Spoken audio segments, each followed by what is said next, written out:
Hello dears, today we are going to discuss the topic prime and composite numbers.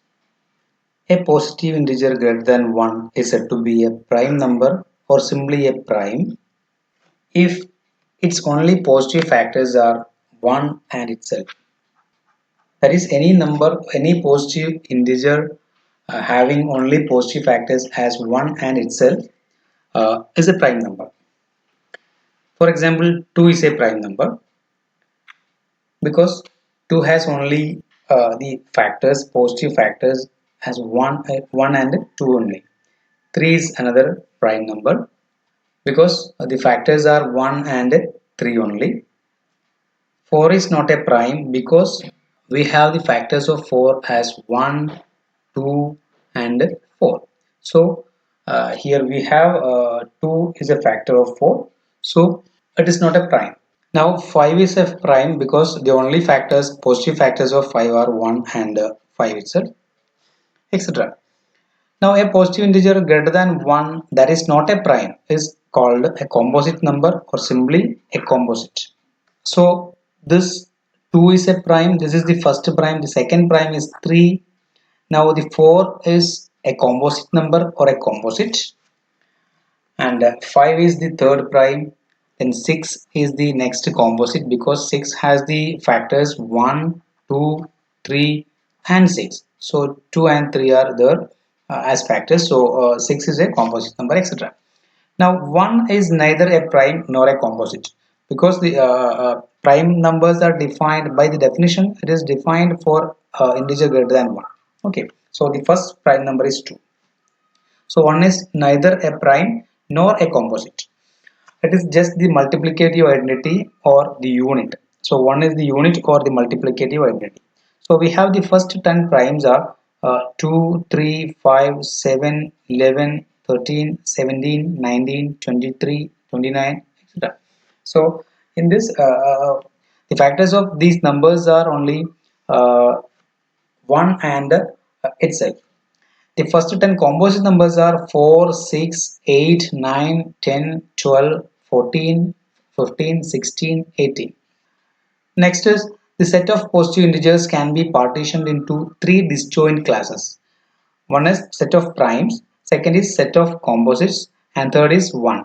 That means if you are taking any integer, that integer will be contained in any of these three sets. One set is this, another set is this, and the third set is 1. Okay, if you are taking any integer, it will be contained in this, or it is 1. It will be 1. Okay, now we have an important lemma. Every integer n greater than or equal to 2 has a prime factor. Okay, every integer n greater than or equal to 2 has a prime factor. Okay, അതായത് 2ഓ അതിൽ മുകളിലേക്കുള്ള ഏതൊരു integer എടുത്തു കഴിഞ്ഞാലും അതിനൊരു prime factor ഉണ്ടാവും എന്നാണ് പറഞ്ഞിട്ടുള്ളത്. ഓക്കെ, അതായത് ഒരു പ്രൈമായിട്ട് ഡിവൈഡ് ചെയ്യാൻ പറ്റും. Okay, so we can prove this by a strong induction. We know strong induction. So first case is n equal to 2. But first case വരുന്ന n equal to 1. So when n equal to 2, the given statement is clearly true because n equal to 2 ആണെങ്കിൽ 2 can be written as 1 into 2. Okay, so we have a prime factor here. 2 എന്നുള്ളത് 2ന്റെ തന്നെ ഒരു factor ആണ്. So for n equal to 2 we will get a prime factor. So it is clearly true. Now ഇൻഡക്ഷന്റെ assumption നമ്മൾ strong ഇൻഡക്ഷനിൽ എടുക്കുന്നത്. Now assume it is true for every positive integer n greater than or equal to k, where k is greater than or equal to 2, because we are choosing the numbers or integers n greater than or equal to 2. So that is what is this k greater than or equal to 2. So assume that the result is true for every positive integer n less than or equal to k. That means if you are taking any positive integer n which is greater than or equal to 2 and less than or equal to k, then this result is true. Then that means it has a prime factor. Okay. Now we are considering the case n equal to k plus 1. We are considering the case n equal to k plus 1. To prove this by strong induction, we have to prove that this result is true for n is equal to k plus 1. Now we are considering two cases. First case is if k plus 1 is a prime, k plus 1 prime ആണെങ്കിൽ. Okay, അപ്പോൾ നമ്മൾ n less than or equal to k ലെല്ലാം the statement true ആണെന്ന് നമ്മൾ assume ചെയ്തു. Now we have to prove that this is true for n equal to k plus 1. First case ആയിട്ട് k plus 1 prime ആണെങ്കിൽ then clearly k plus 1 എങ്ങനെ എഴുതാൻ പറ്റും? K plus 1 is equal to 1 into k plus 1 എഴുതാൻ പറ്റും where k plus 1 is a prime. So this has a prime factor. Okay, so k plus 1 is a prime factor of itself. So it is true. If k, second case is if k plus 1 is not a prime അല്ല എന്നുണ്ടെങ്കിൽ we'll have k plus 1 is a composite. Okay, it must be a composite. So since k plus 1 is a composite, it must have a factor d which is less than or equal to k. That means uh, since k plus 1 is a composite, it must have a factor d which is less than k plus 1. That means it is less than or equal to k plus 1. Okay, so k plus 1 has a factor d. That means d divides k plus 1, right? Then by the inductive hypothesis we have d has a prime factor p because we are assumed here that the result is true for every positive integer n less than or equal to k. Okay, that means every positive integer n less than or equal to k and greater than or equal to 2 has a prime factor. That means d has a prime factor. Let it be p. Okay, d ക്ക് ഒരു prime factor ഉണ്ടാവും നമ്മുടെ ഈ hypothesis use ചെയ്തിട്ട്. So that is we have p divides t. Okay, so therefore by the theorem 2.4 we already discussed in the previous lecture, we have p is a factor of k plus 1 because we have p divides d and d divides k plus 1. Therefore by transitivity property we have p divides k plus 1. Okay, p divides k plus 1, that is p is a factor of k plus 1 because we have the transitive property is this, a divides b and b divides c implies a divides c. So here we have p divide d and d divides k plus 1, therefore p divide k plus 1. Okay, so p is a factor of k plus 1. That is in both cases we obtain that k plus 1 has a prime factor. Okay, in both cases we have k plus 1 has a prime factor. That is the result is true for n is equal to k plus 1. Therefore by strong induction the statement is true for every integer greater than or equal to 2. Okay, that is for every integer greater than or equal to 2 has a prime factor. So this is an important lemma, that is every integer n greater than or equal to 2 has a prime factor. Okay, now next theorem, there are infinitely many primes. There are infinitely many primes. So to prove this, we are also using the previous lemma, that is this lemma. Every integer greater than or equal to 2 has a prime factor. Okay, so here we have to prove that there are infinitely many primes. So we are going to prove this by contradiction. So assume that there is only a finite number of primes. We have to prove that there are infinitely many primes. If possible, assume that there is only a finite number of primes which are p1, p2, etc. pn. So there are we are assuming that there are only this finite number of or n number of primes which are p1, p2, etc. pn. Now we are considering an integer which is n is equal to p1, p2, p3, etc. pn. The product of these primes, all these primes plus 1. This is n. Now we have n is greater than or equal to 2. So since n is greater than or equal to 2, n is divisible by some prime pi where 1 less than or equal to I less than or equal to n. This is by previous lemma.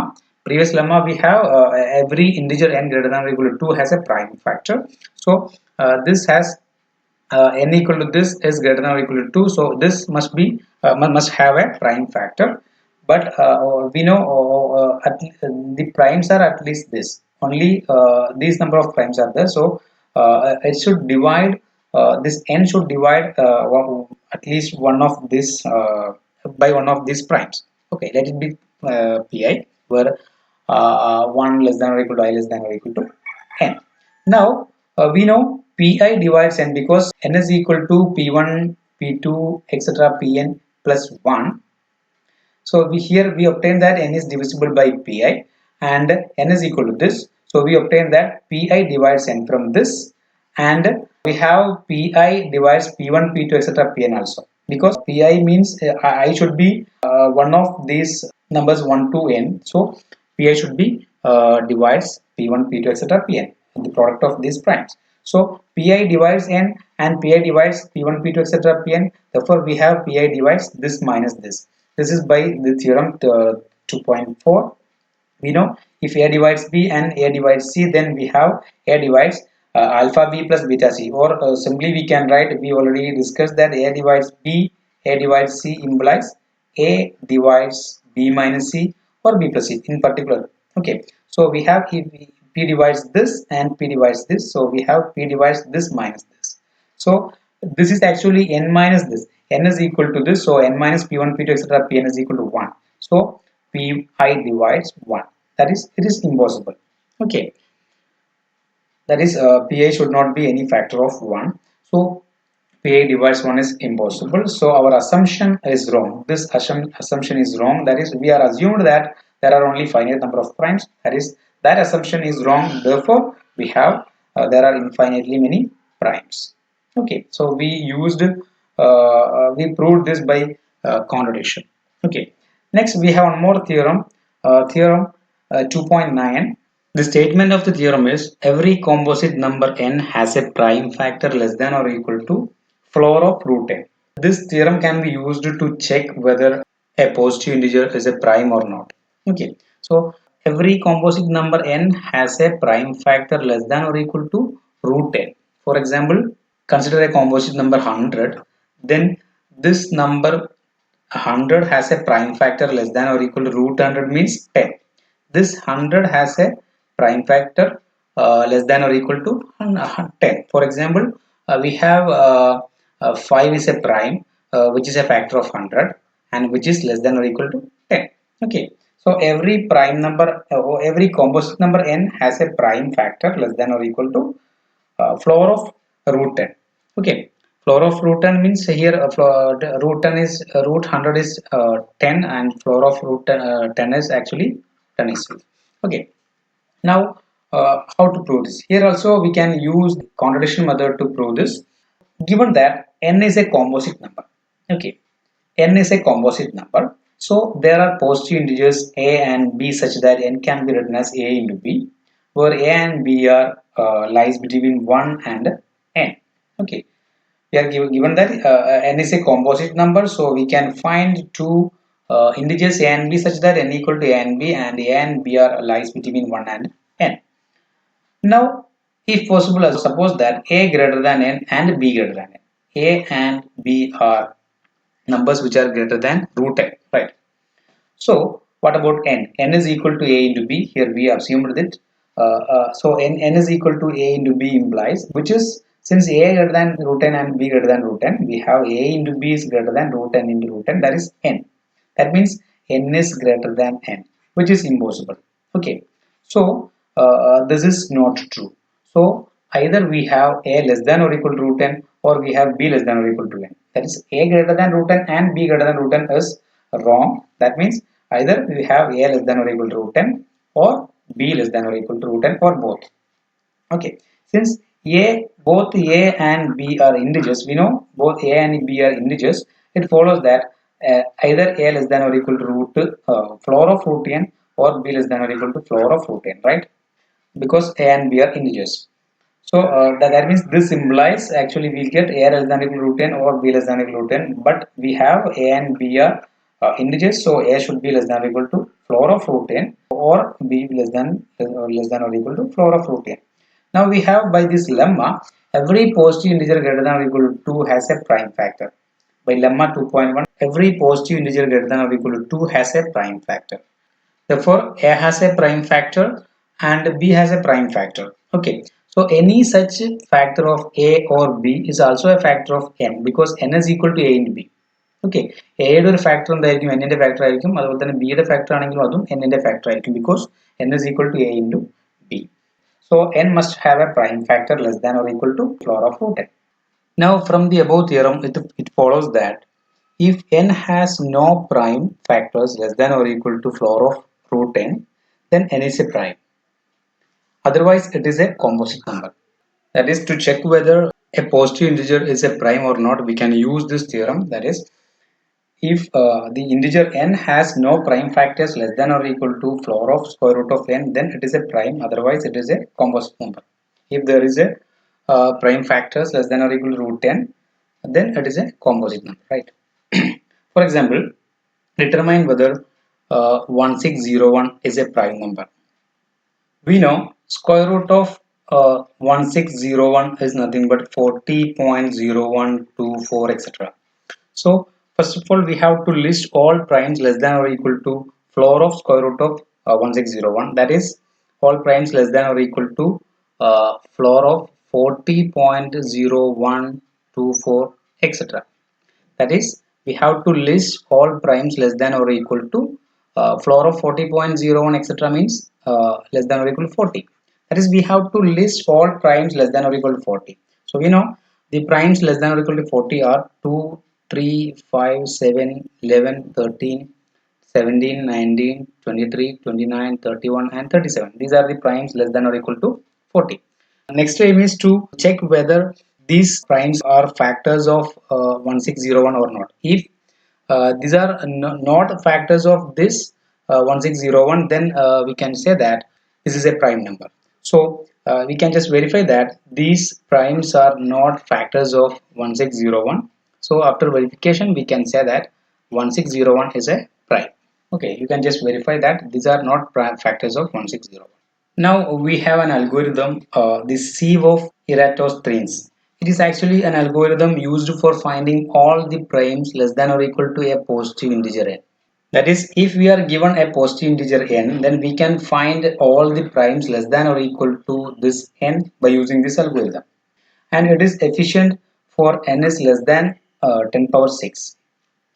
Now we can illustrate this mechanism for n equal to 100. That is, we can find all the primes less than or equal to 100 by using this algorithm. So to find all primes less than or equal to 100, first of all, we have to list all the positive integers 1 to 100. Okay, then we eliminate 1 and all composite numbers less than or equal to 100 as follows. You know, 1 is not a prime, so we have to eliminate this 1, and we have to eliminate all the other composite numbers less than or equal to 100. So for that, we can use this following algorithm. You know, by theorem 2.9, here also we are using this theorem 2.9. Every composite number less than or equal to 100 must have a prime factor less than or equal to floor of square root of 100. That is, every composite number less than or equal to 100 must have a prime factor less than or equal to 10, because floor of square root of 100 is floor of 10, that is 10. Now what are the primes less than or equal to 10? We know 2, 3, 5 and 7 are the primes less than or equal to 10. So we are going to eliminate the composite numbers. So we know any composite number less than or equal to 100 must have a prime factor less than or equal to 10. That means any composite number less than or equal to 100 must have at least one of these factors. So to eliminate non-primes from the list, first cross out 1. Okay, first we cross out 1 because 1 is not a prime. Now we have to cross all multiples of 2, 3, 5 and 7, but not 2, 3, 5 and 7. 2, 3, 5, 7 cross ചെയ്യാൻ പറ്റില്ല because they are primes, and then we have to cross all the multiples of these primes 2, 3, 5 and 7. So 1 cross ചെയ്തു, 2 ഉം 3 ഉം primes ആണ്. 4 നമുക്ക് cross ചെയ്യാം കാരണം 4ൽ 2 factor ആണ്. 5 ക്രോസ് ചെയ്യേണ്ട, it is A prime. 6 cross ചെയ്യാം കാരണം 2 ഉം 3 ഉം ഫാക്ടേഴ്സ് ആണ്. 7 ക്രോസ് ചെയ്യാൻ പറ്റില്ല, ഇറ്റ്സ് എ പ്രൈം. 8 ക്രോസ് ചെയ്യാം, it is A composite number because 8 is equal to 2 into 4 ആണ്, അപ്പോൾ 2 ഫാക്ടർ ആയിട്ട് വരും. 9 ക്രോസ് ചെയ്യാം ബിക്കോസ് 9നെ 3 into 3 എന്ന് 3 ഫാക്ടർ ആണ്. 10 ക്രോസ് ചെയ്യാം, 5 ഫാക്ടർ ആണ്. 11 ക്രോസ് ചെയ്യാൻ പറ്റില്ല, it is A prime because we cannot these are not factors of 11. 12 cross ചെയ്യാം, ഇതൊക്കെ ഫാക്ടേഴ്സ് ആണ്, 2 ഉം 3 ഉം ഫാക്ടേഴ്സ് ആണ്. 13 ക്രോസ് ചെയ്യേണ്ട, ദിസ് എ പ്രൈം, എക്സെട്ര. ഈ തരത്തിൽ നമുക്ക് ക്രോസ് ചെയ്ത് കഴിഞ്ഞാൽ പ്രൈംസ് കാണാൻ പറ്റും. ഈ ക്രോസ് ചെയ്യാത്തതെല്ലാം പ്രൈംസ് ആയിരിക്കും, ക്രോസ് ചെയ്തതൊക്കെ കോമ്പോസിറ്റ് നമ്പേഴ്സ് ആയിരിക്കും. Okay, here we obtained 25 such primes. These are those primes less than or equal to 100. So ഒരു പോസിറ്റീവ് ഇൻറ്റിജർ n തന്നു കഴിഞ്ഞാൽ അതിൻ്റെ താഴെയുള്ള അല്ലെങ്കിൽ അതോ അതിൻ്റെ താഴെയോ ആയിട്ടുള്ള പ്രൈംസ് കണ്ടുപിടിക്കാൻ വേണ്ടിയിട്ട് സ്ക്വയർ റൂട്ട് ഓഫ് n കണ്ടുപിടിക്കുക. സ്ക്വയർ റൂട്ട് ഓഫ് n-ന്റെ ഫ്ലോർ കാണാം, അതിൻ്റെ താഴെയുള്ള പ്രൈംസ് കണ്ടുപിടിക്കുക. ആ പ്രൈംസ് ഫാക്ടേഴ്സ് ആയിട്ട് വരുന്ന നമ്പേഴ്സ് എല്ലാം കോമ്പോസിറ്റ് നമ്പേഴ്സ് ആയിരിക്കും, ബാക്കിയുള്ള എല്ലായിരിക്കും എന്തായിരിക്കും, പ്രൈം നമ്പേഴ്സ് ആയിരിക്കും. We mentioned that this algorithm is efficient for n less than 10 power 6. The algorithm becomes less efficient as n gets larger. That is for large values of n, it is not good. So it is not a practical method. If the number is so large, it is not easy to use this method. There is no simple practical method exists for testing primality of large number. That is, presently we don't have any simple practical methods for checking a large number is a prime or not. Euler found one formula in 1772. E of n is equal to n square minus n plus 41 yields a prime for every positive integer n less than or equal to 40. That is, we can use this formula for n is less than or equal to 40, but when n is equal to 41, it is not a prime. For n equal to 41, we have 41 square minus 41 plus 41, which is 41 square. It is not a prime. So for n less than or equal to 40, E of n is a prime. Okay. Also in 1798, the eminent French mathematician Legendre discovered that the formula L of n, that is n square plus n plus 41, yields a distinct primes for n less than or equal to 40. That is, if n less than or equal to 40, L of n is a prime. Okay, but L of 41 is not a prime, it is a composite number. Note that L of n is actually L of E of n is equal to n square minus n plus 41. L of n is equal to n square plus n plus 41. So L of n is equal to E of minus n. So we can see that for n less than or equal to 40, E of n and L of n are primes.